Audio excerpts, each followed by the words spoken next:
Thanks for joining the ETH podcast. We're back in English after the summer break with me, Jennifer Khakjouri. In this episode, we will talk about what it's like to suddenly be in the limelight and how current politics influence or even shift the everyday life of scientists. I'm glad you're joining me and my two guests today. One of them is Nevin Schepels and the other one is Benno Zok. Please introduce yourselves and tell me what you do at ETH. Sure. Thank you for having us. I am a senior researcher in the Swiss and Euro-Atlantic security team at the Center for Security Studies, where I work mostly on nuclear arms control, nuclear non-proliferation, and nuclear disarmament issues. I am team head of that very team and senior researcher, and my own research is concerned with particularly Eastern Europe, question of European security, Western-Russian relations. As you can imagine, it's been quite busy lately. Both of you aren't just scientists, as you've hinted already. You are experts in the media for big topics such as the war in Ukraine or danger of nuclear weapons. Benno, you're in the limelight and in the media a lot since February. Your statements are perfect, accessible for a broad audience. Are you a natural talent or did you get media training? To be fair, there's probably quite an element of natural talent, if I may say that. We didn't receive formal training for a variety of reasons, I guess. It's very hard to teach these kind of things, and obviously media work and interviews is only a small part of our job. Most of it is research and analysis and political consultancy and the like. I've done media work in the past as well, occasionally whenever it made sense, whenever there was actual attention and demand for the kind of topics we do research on. And we work for a think tank, essentially. So giving brief and concise and understandable analysis on a wide range of complex topics has always been part of our job. That kind of dictates how we frame our publications as well. So in a way, this is just one more application of what has always been our goal, to communicate the kind of research that we do. And Nevin, did you just learn it or are you also natural? Like Benno? I am definitely not a natural. I'm a lot shyer and less confident about public speaking. But like Benno, though, I have done media work in the past, particularly when I was working in London, as I've worked on topics that are quite, let's say, get a lot of media attention, notably the Iran nuclear agreement or North Korea's nuclear program. So there, working in think tanks, I did receive a little bit of training. But again, as Benno said, in the sort of mindset of how to communicate briefly and efficiently to a general audience. And so I think I've tried to apply that when coming here as well and when approaching the issue of nuclear threats and nuclear dangers. But unlike Benno, I'm not as much in the limelight, as my expertise mostly comes in when there's a new outrageous threat that's being made. So journalists as well as the audiences usually want simple answers to very tough questions like when will the war end or who will win the war or is the nuclear threat really, how dangerous is it really? How do you cope with these kind of questions? I do find it quite difficult because there are no, I think, in my opinion, silly questions when it comes to the risk of nuclear weapons use, whether it's a single nuclear weapon or the conflict that might escalate to a nuclear war. And so sort of addressing every question genuinely without either downplaying or overstating the threat is quite difficult.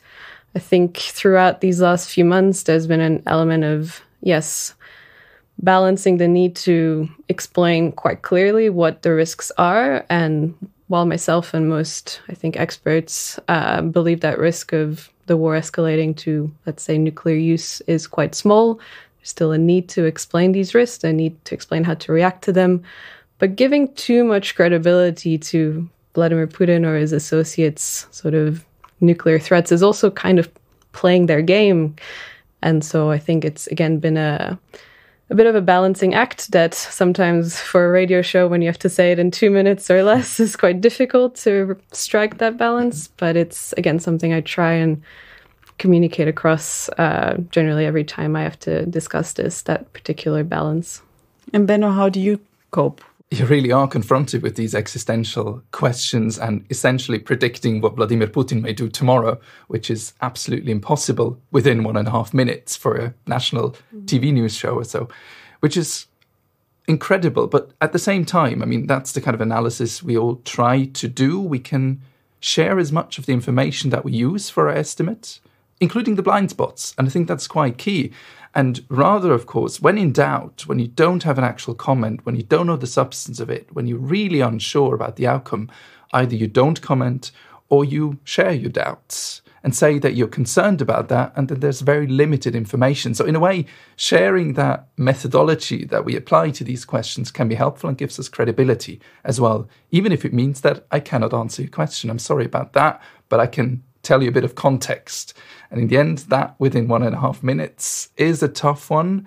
And media, particularly in these kind of crises and public audiences, really ask for the big answers, because everyone was scared to quite an extent as well when it comes to the war in Ukraine, particularly at the beginning. So I felt that there was a lot of gravitas to these kind of debates, which makes it really hard. But then even more, sharing your doubts and the uncertainties, I think, helps a lot. Can you give us an example, like when it went wrong or when it went in a different direction than you actually wanted?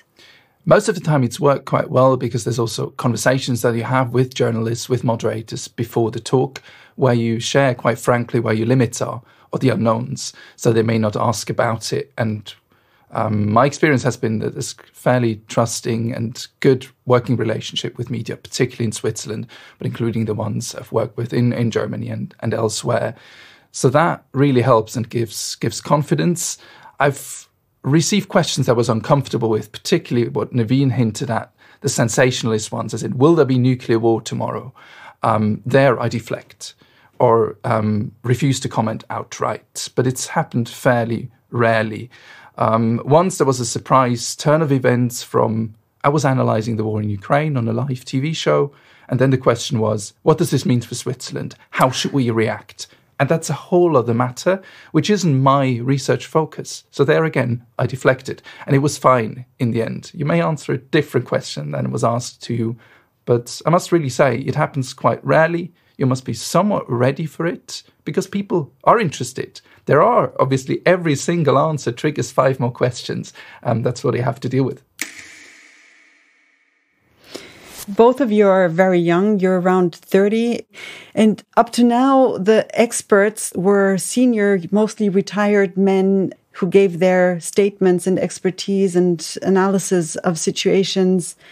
What's it like to be on podiums or in TV shows with the senior people? Like, do you struggle? Do you have to prove yourself? Do you have to be better than them? Or do they respect you by now? I don't think I've had to prove myself, particularly once you're in the studio, you're there for a reason, because you've proven yourself in the past. So it's worked, but it's been made quite clear to me that the field has been dominated by these old experts, particularly in a field like mine, which is Eastern Europe, Russia, a topic that hasn't been very sexy in the past decades. But there is, of course, a new generation of which I'm probably part of that has dealt with these questions. It's increasingly more female, including at our institute, and that's absolutely key. But I've heard feedback from listeners and so on who said, so glad to see a young face for once. Like, it can be quite intimidating when you are clearly the youngest person on a panel by 10, 20, 30 years sometimes, or sometimes also being the only woman. I think generally, as Benno said, once you have been asked, like, there is an understanding that you can share your expertise, you can share your perspective, which is inherently different from those people who, let's say in my field, who generally have then lived through the Cold War and have a lot of this historical background, which is incredibly useful. And in most cases, it's been positive. I think there's 2 elements as well. One being where you do still have that feeling you have to prove yourself, and you do get comments. I think maybe that's a bit more common being a woman, where your expertise is just then not recognized, and that's it. And there's the people who comment that, I don't think there's anything you can really say to that. The other element I say is you often sometimes feel that you're being approached because they're missing a woman on a panel, or because they realize belatedly that the whole, let's say, panel or people they've reached out to are all men. And so you have that feeling you're more like a checkbox than being approached for because they genuinely want to hear what you say. But I think at some point, setting aside those doubts and just responding genuinely has been my approach. Sure, maybe that's how they initially approach me, but in the future, they'll realize what I have to say was important, and they'll come and reach out to me the next time, not because I'm a woman, not because I'm young, but because they care about what I have to say. Both of you are experts in fields which are now in the spotlight. And I wanted to know what your research, everyday work life looked like before the war in Ukraine. I think it's quite obvious that we didn't become think tankers for the fame and the limelight. If anything, it's been a fairly desk-based job. You do your research, you read a lot of papers, you make up your mind about questions that are quite remote from everyday debates or particularly people's minds. But some policymakers or people in the foreign ministry or so may care about these topics. So that was part of our audience, has always been, of course. And that was fine to have our regular publications that are interesting to an interested few, that are relevant for certain policymakers. So it's been much more quiet, a bit slower, I guess. But we've, at least to some extent, I've been used to occasionally something would happen, protests in Belarus or an uprising in Kazakhstan and a diplomatic crisis at the OSCE in Vienna when people called you up and for 2 or 3 days there was a tiny bit of attention for these kind of topics in the media and elsewhere. And now it's just been much more intense at numbers that are unprecedented over the course of months. But already now it's somewhat eased, of course. We've grown more used to that there's an actual war, a hot war going on in Europe, that Ukraine is the victim of incredible aggression. But it also means that the debate about it, the discourse has normalized to some extent. So it's not as crazy as it was back in March. And you, Naveen, how did your work look like before the war? I think before and even now, it's still mostly similar as Benno's described. Our work is analysis, providing analysis, whether written or spoken. So it involves a lot of reading, a lot of speaking with fellow experts or with government officials, a lot of writing and preparing briefings and presentations. I think because I started working in this field just as President Trump took office, for me, I think there has been a nuclear-related crisis every few months or so that's sort of, let's say, regulated my work. But it's been a bit of a mix of that so far. And I think even now, again, I'm not necessarily looking at the war on an everyday basis. I try and look at the longer-term implications on the global nuclear order. So already now I'm able to take, I think, a step or two back. But it's an order that was already in disarray before the war, and that the war has aggravated a number of factors. And how do you balance, I mean, especially you, Benno, how do you balance being a communicator and researcher now at the moment? At the moment, the somewhat right kind of balance is established, as in there may be 1 or 2 conversations with journalists or interviews or so per week max, and the rest is what's actually research. And I've communicated that quite frankly in, let's say, May or so to journalists who've gotten in touch, as well as in I've given so many interviews, I've neglected research to some extent. I need the actual basis information. I need time for that, because otherwise I'm just communicating, but there's no solid substance to actually communicate. And that's kind of understanding has been quite obvious. I think it was understood. I emphasized that there's also a team that I'm heading, that there's management issues, just regular work that has piled up and so on.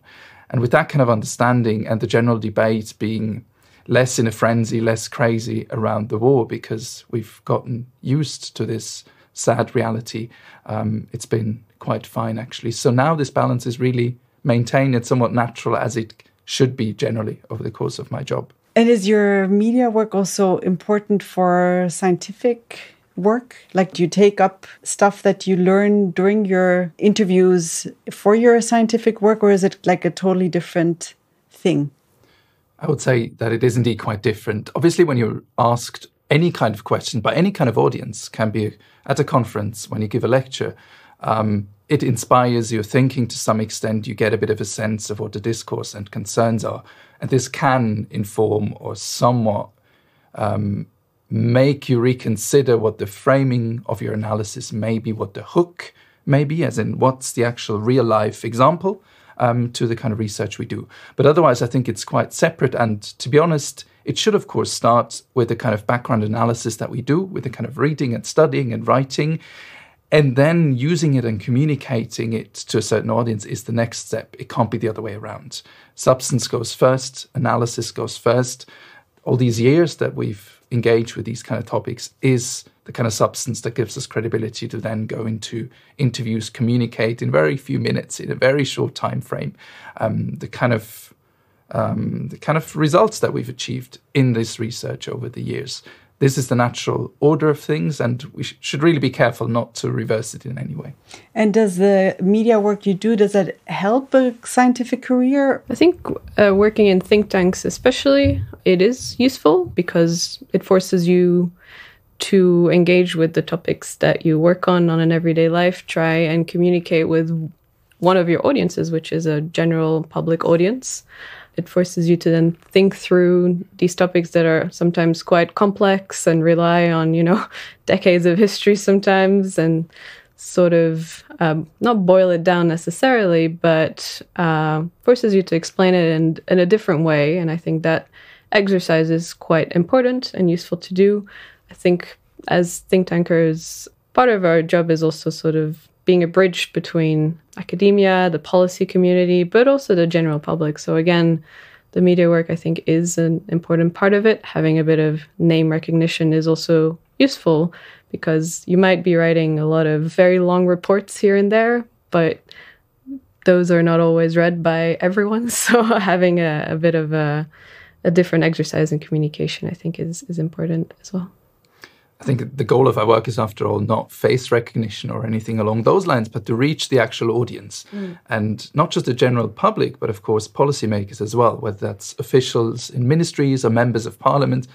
And do they read our monthly briefs, for example, the CSS analysis on security policy?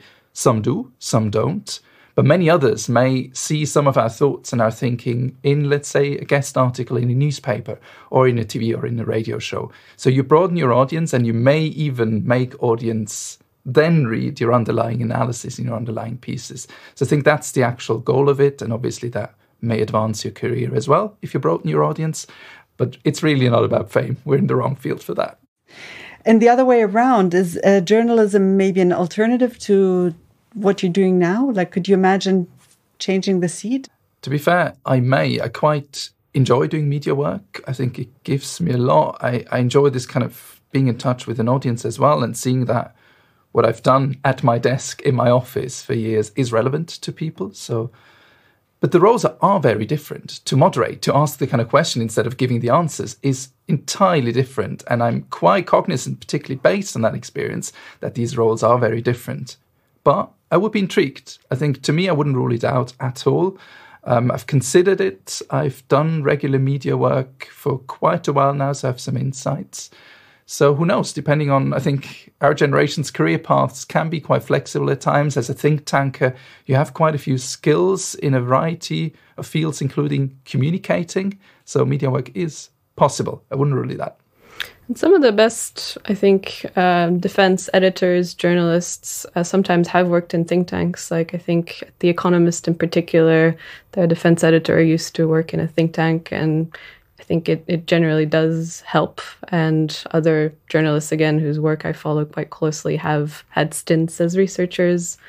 I myself considered it before going into think tanking, but it's I think the fast-paced environment is something I wouldn't particularly feel comfortable with, but you obviously have different forms of journalism as well. So, yeah, I mean, The Economist is different than a radio show that needs an interview quickly now or information. I find it extremely important that scientists and researchers and think tankers communicate to the media or talk to the audience. What advice do you give to your fellow scientists, researchers? That's a tough one, because obviously all kinds of research field and ways of doing research are very different. I mean, were I to work in robotics, the questions would be very, very different from working in security policy, which is related to politics it is part of public debates. And it's not as technical. So it's very, very different. But given so many of the kind of research topics that people at ETH, for example, work on are relevant to some extent, that we are in the end publicly funded, that there very often are debates of where do we cut funds. It starts very often with education, which is obviously a terrible decision. There is a tiny bit of a responsibility, I guess, to communicate what we do, to make people understand what the value is of research. Without doing advertisement, without justifying every bit, research can be research for its own sake. And I think that's key. It doesn't always have to have real life applications that are immediate and obvious. So it's a bit of a tough one, but I'd certainly encourage anyone who is somewhat keen, who thinks they have something to say that can be of interest, to use potential opportunities, do it in a proper way, get some training if you're interested as well. There's loads of ways to do that. So generally, my experience has been positive. So I would hope that this is the same for others. Nevin, you? I think in terms of advice is most people have something to gain from learning how to communicate better about their research, however complicated it is. And that's, ranging from the, let's say, geopolitical issues we work on to scientists, engineers, others at ETH as well. And so getting some practice where possible on how to communicate better, thinking sometimes about it like you're speaking to a friend who has some knowledge but doesn't necessarily know exactly what you work on. And so having that audience in mind when trying to communicate, just being quite clear, avoiding jargon, and also, I think not considering any question you're being asked as silly and just genuinely trying to answer with the best of your knowledge. And also, as Benno has mentioned previously, when you don't know, it's okay to say you don't know. And do you feedback each other also? Do you watch and listen and read each other's work? Definitely, yes. I think we approach, interviews and media work quite differently, and we write differently. We both are editors for the CSS monthly analysis and security policy, so we're also used to editing written work and each other's written work. But having that kind of feedback is also very useful to obviously get better, not just at communicating, but at formulating opinions, and also being told that sometimes maybe that's not right. Nevin and Benno, why do you consider communication as such a vital part of your work? I think it's part of being a think tanker as well. It's just you apply a lot of the insights that you get. You spend a lot of time reading, analyzing, thinking through some of the current questions that affect, government policy for sometimes the near, medium, long term, whether it's in terms of defense, in terms of defense procurements, and you try and think through that and provide some of the background, I think, to policymakers, to a general audience. And when world events also are related to this field, you can, I think, step in and provide that background in a way that's understandable. I would fully agree with that, what Nevin said, but also maybe add that it's even a way maybe of testing your assumptions or testing whether your conclusions actually work, whether there is a red thread or logical connection between your arguments, the way you structure or answer these kind of complex questions. So in a way, if we in our short and brief and concise publications on, let's say, 1 or 2 pages, or in a 10-minute interview or a 10-minute speech or lecture or so, can explain all this kind of conclusions that we've drawn from months or years or so of research, and it works, and people understand it and can follow, then this is a brilliant test of whether it all actually adds up somehow. So in a way, we do get some benefit out of it as well. Thank you, Nevin. Thank you, Benno. Thank you, listeners, for joining us here at the ETH podcast. This is a production of the Audiobande. My name is Jennifer Kakshuri, and please share our podcast if you like it, and join us next time again.